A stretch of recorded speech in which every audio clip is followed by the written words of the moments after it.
अस्सलाम वालेकुम दोस्तों, उम्मीद है आप सभी लोग खैरियत से होंगे।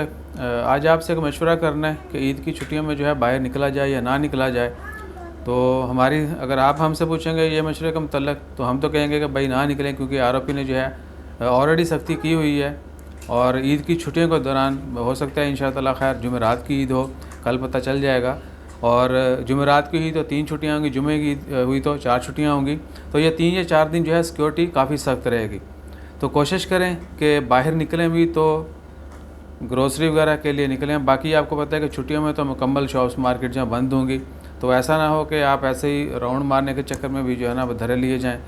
और इवन के छोटी छोटी मिस्टेक जो करता है लोग आजकल, उनको भी जो है ना पकड़ लिया जाता है और फ़ाइन जुर्माने और सज़ाएँ जो हैं, फ़ाइन जुर्माने और सज़ाएँ वो हो रही हैं। तो कोशिश करें कि ख़ुद भी सेफ़ रहें और जितने भी सेफ्टी मेजरमेंट्स हैं उनको फॉलो करें। बाकी इंशाअल्लाह ताला खैर ये दिन भी गुजर जाएंगे, अच्छे दिन ज़रूर आएंगे। मसाजिद में जो है टॉयलेट्स और वज़ू खाने ओपन करने की इजाज़त दे दी गई है। हो सकता है ईद के बाद मसाजिद भी जो है ओपन करने की इजाज़त दे दी जाए। और इंशाअल्लाह ताला खैर दुआ करें, रमज़ान के 1 या 2 रोज़े बाकी हैं, दुआओं में याद रखें, सबकी खैर मांगें और अपनी सेफ्टी जो है उसको अवलीन तरजीह दें। उसके बाद जो है बाहर मिन्नी मिन्नी घूमना फिरना कीजिएगा। जज़ाकल्लाह, अल्लाह हाफ़िज़।